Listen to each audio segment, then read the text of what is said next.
This entitled mum thinks that being a single mum is the same as having a disability, but she's about to learn the hard way that she's not as entitled as she thinks she is. Happy birthday if today's your birthday, and on with the revamped show. This happened back when I was around 11 or 12 years old, many years before entitled parents became an everyday occurrence, or at least as frequently recognized as it is today. So at this time, my family had just moved to a new town. I had started a new school, made some new friends, and the June holidays had just started. I guess I should add that I'm South African, so we have several short holidays every year, as opposed to the extended holiday you guys have in the States. The June holidays was the long one though, which ran for around 3 weeks. As this was my first holiday in my new town, and I already had quite a few new friends, I had made a lot of holiday plans and was pretty psyched. Unfortunately though, my mother had different plans for me. Before I continue, I should mention that my mother passed away around 3 years after this, so even though she was mostly to blame for what happened here, I'll appreciate everyone talking about her respectfully. My mother was a decent enough mother in person, yet she always felt the need to impress others. I mean, she would do anything to make herself look good, quite often shooting us in both feet to accomplish this. Shortly after we had moved to the new town, my mother had befriended a married couple that lived up the street. The couple were parents to 3 adorable younglings, consisting of the bratty youngest brother that would go into fits of screaming to get his way, the middle sister that was actually quite well mannered and behaved, and the oldest, this 8-year-old ginger kid with severe anger issues. I wonder if he's in jail yet. So the first day of my holiday arrived. To be fair, I didn't have any particular plans for that day, which was why I didn't mind when my mother dragged me along to go visit her new friends. We arrived and I was sent to the playroom to hang out with the kids. Although it was awkward, as I was too old to really play with them, but also too young to sit with the adults. This really wasn't anything out of the ordinary, so I waited the afternoon out, allowing my mother to enjoy the day with her friends. What I was unaware of though, was that during the course of that afternoon, my mother had volunteered me to look after the kids the very next day. The next day rolled around, and at around 10 AM, the parents showed up to drop their spawn off at our place. They politely thanked me for volunteering to watch their kids and drove off. Now, I should mention that the kids had been pretty well behaved the previous day, so although I wasn't ecstatic about spending another day with them, I wasn't furious about it either. However, with their parents no longer around, the little demons were about to crawl out of the shadows. It started fairly simple. The youngest one complained that he was hungry, and the eldest started whining too. I went to the kitchen to make them sandwiches, only to hear the little ones screaming from the lounge area. I had put a bunch of toys out for them to play with, and the 2 boys were now fighting over it, with the oldest one having pinned the youngest down on the floor. I confiscated the toy and told them that if they can't share, then neither of them will get to play with it, and returned to the kitchen to finish their sandwiches. The toy I had confiscated lay on the counter next to me. Mere seconds later, the youngest one came marching in, demanding to know how far the sandwiches were. I told them they were almost done. He demanded I cut them into tiny squares, because that's the only way he would eat them. I shrugged and obliged. I carried the plate of sandwiches back to the living room, only for the youngest to stuff 3 into his mouth at the same time and then spit them out,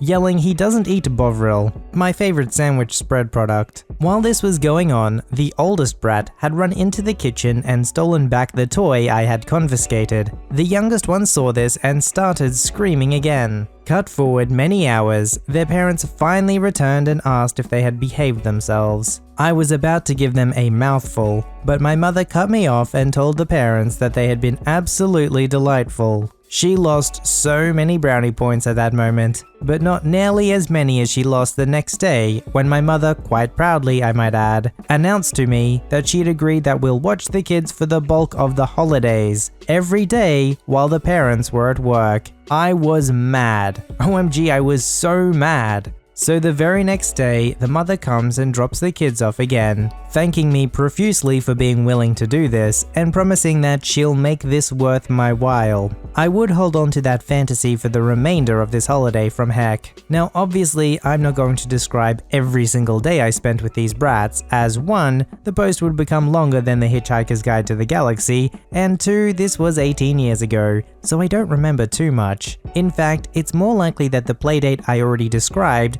probably only happened later, but I just wanted to give you a basic understanding of what my day with them had been like. However, there is one night I remember very well, and this is where we shall be cutting to, and is also the reason I'm posting this story on the subreddit. It was the last Saturday of my school holidays, and my dear mother had again dragged me over to watch the kids, while she hung out with her friends. By this time I had watched these kids somewhere between 14 and 18 times. I had yet to see a dime of this grand reward that was promised to me. I'd also begun to loathe these kids. Well, the two boys. The girl never gave me any trouble. So I was again sitting bored in the playroom. Take into account that this was before the time of cell phones, so I literally had nothing to do but sit there and watch them. It wasn't long before the two brothers started fighting again. By this time I had broken them up so many times that I didn't even have a reaction to it anymore, so I just stood up and pulled them apart. This time though, their reaction was a lot more severe,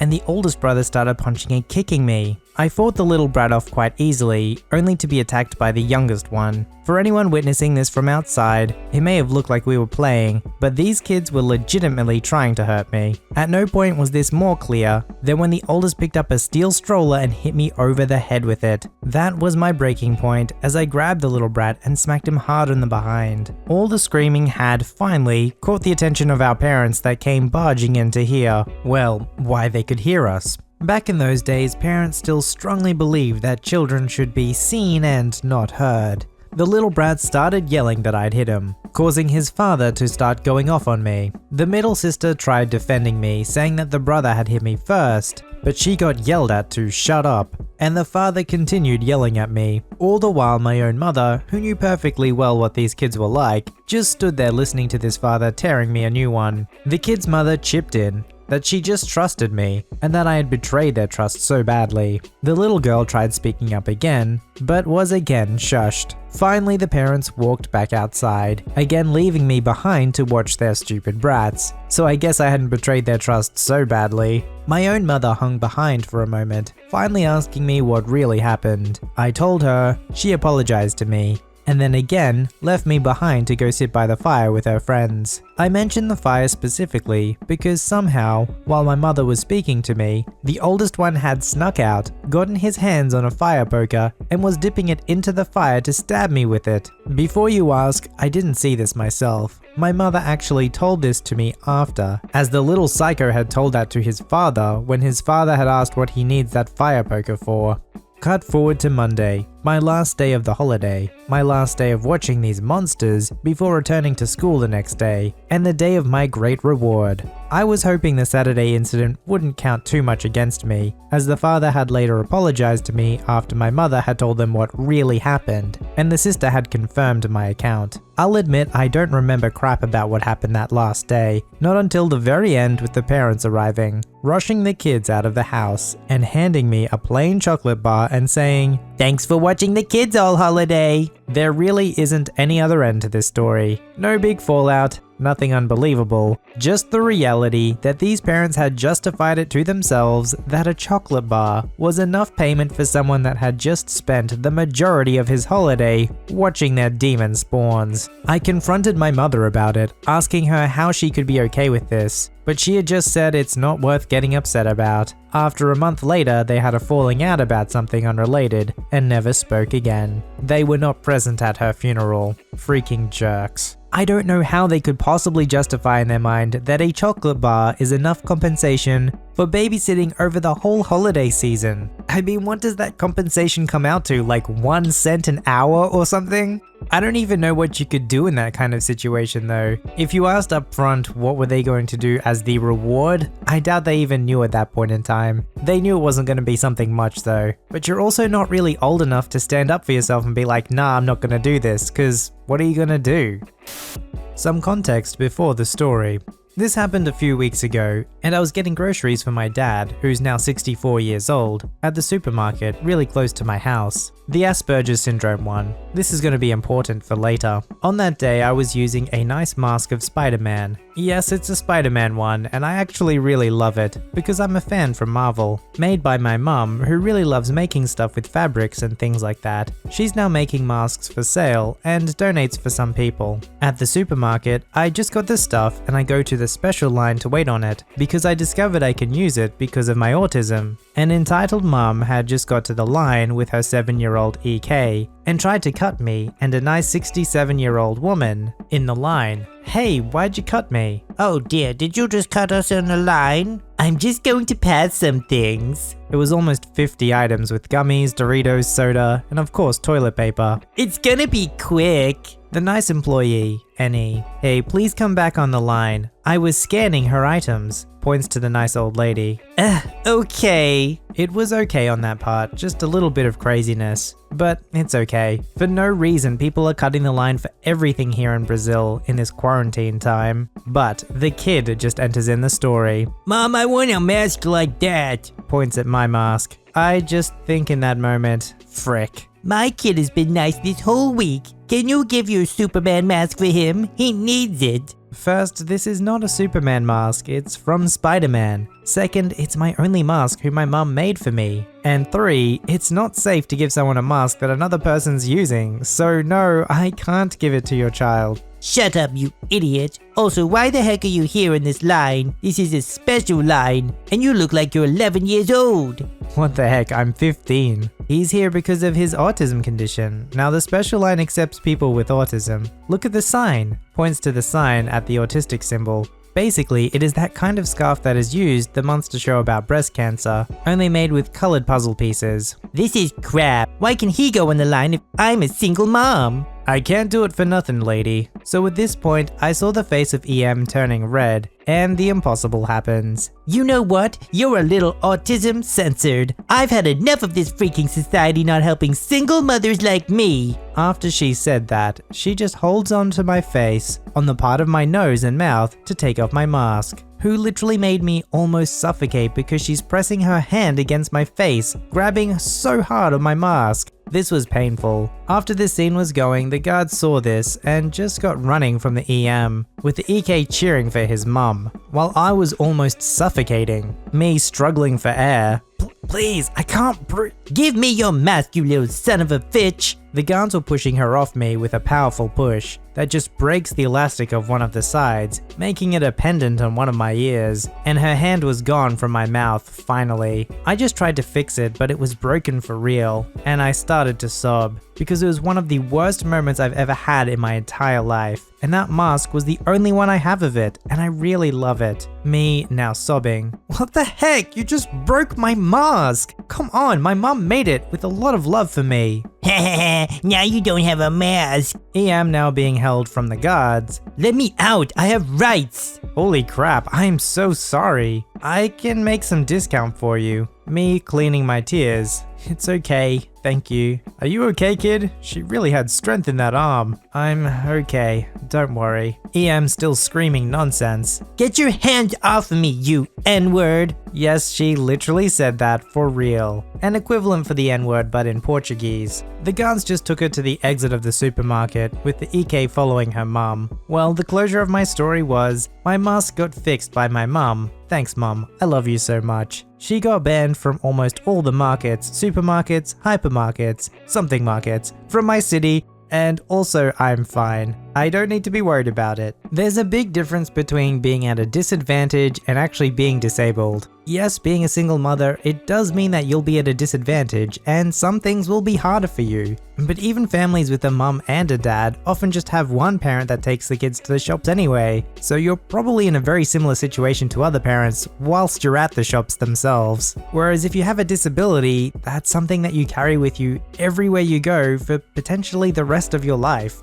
Even if single motherhood was somehow on the same level of disability, how does that give you the right to push in front of them in the line? That makes no sense. The backstory. So it was EM's son's wedding, and it went pretty normally. I wasn't there, so I really don't know about it in much detail. I was giving my exam at the time, and there is somewhat of a ritual where the families from the groom's side throw parties after the wedding is over in terms of celebrating a successful wedding. And my family and my aunt, yes, the choreographer from the last post, decided to throw the party together so that we could divide the work like prepping the food, the decoration, and so on. Since neither of us were really interested in throwing a party after EM's behavior and how she treated us, we informed that we will be throwing a combined party so that we could save on money, and EM started screaming at my dad and my uncle, saying that she wants separate parties because it's tradition. She didn't throw a party at my dad's wedding, and she said that if she wasn't given separate parties, she wouldn't be giving us the wedding DVDs and our reception pictures, and started squabbling about how we ruined her son's wedding, and we are responsible for everything, and now we won't even give them 2 separate parties because we are cheapskates. Main story. So now my uncle and dad were angry. My parents and my uncle and aunt, so none of the kids were there, went to their house to discuss about the situation and end the whole fight that was made up for no actual reason. Note, from here I am paraphrasing everything off of what my dad told me about what happened at the time. They discussed about the wedding first on who actually ruined the Sangeet and Haldi celebrations. They discussed about how much money the 2 of our families, mine and my uncle's, had lost money on the celebration because of providing food during the days we practiced for the Sangeet, and the amount of damages they did to our homes in terms of breaking, stealing stuff, and leaving the place completely dirty, and still complained about the food. The food was amazing at the time, for your information, and how bad the dancers were, and how my aunt got paid literally 1/10 of the amount of a normal choreographer for one dance. After that, they discussed about the parties and why she wanted 2 separate parties, and after discussing more like arguing, about it for 2 hours, EM gave in and said that she wanted 2 parties because of course, it's more than one, and they could have more fun. Now, I don't think that anyone can really decide how the party being set up by someone else should be, when, where, and how to do it, because that's someone else's party and they are only a part of it and shouldn't have any say on what's going to be done. So after the whole argument was over, my parents and my uncle and his wife decided that they wouldn't be giving a single party because they had already lost a lot of money on the wedding and so on. They had to go through a lot because of them, and plus they weren't treated with respect. Listening to this, the EM started bawling out and crying and screaming that she is not being respected here, how she had to work around everything in the wedding. She just sat there and looked pretty for the camera and the guests, and then faked a heart attack. Yes, a heart attack. Something about my family, heart diseases run throughout my family. My granddad died due to a heart attack. My dad has severe heart issues and he's working on them. I also may have heart issues in the future. EM is my granddad's sister, and she also had a bypass surgery on her heart a few years ago. And she was high risk too, so even though she was faking it, everyone believed it. The ambulance and everything was called, and when the medic said that she will have to be taken to the hospital, she magically got fixed, and saying that she was completely fine and safe. Nothing happened to her, and it was just a small stroke. She just didn't want to pay hospital bills. She's delusional as heck. And she immediately stood up and did a little exercise to prove she was fine. My dad said it was hilarious and embarrassing to see that his own blood acted like monkeys and apes and how manipulative they can be. So my family finally decided not to throw a party and breaks ties with the whole family, and it's been 2 years since we've spoken to them. Conclusion. So we broke ties with EM's family and they didn't get a single party because of their own narcissism and butthole-like nature. It seems like if there's any time for family drama to come up, it's at one of these big type of events, a funeral or a wedding. So if you've got something big coming up and you know there's gonna be potential drama, my guess is that you should probably sort it out before the event actually happens, because it's probably gonna come out anyway, and in much a worse way. Plus, do you really want to ruin one of those special days? However, that's not always possible, because if only one side wants resolution, then it's just not going to happen, is it? Submit your story to be read on the channel at voiceyherestories@gmail.com and join our Voicey veteran community at r/VoiceyHere. Don't forget to like, subscribe, and hit that bell to never miss an episode. Alright, Voicey veterans, I'll see you in the next one.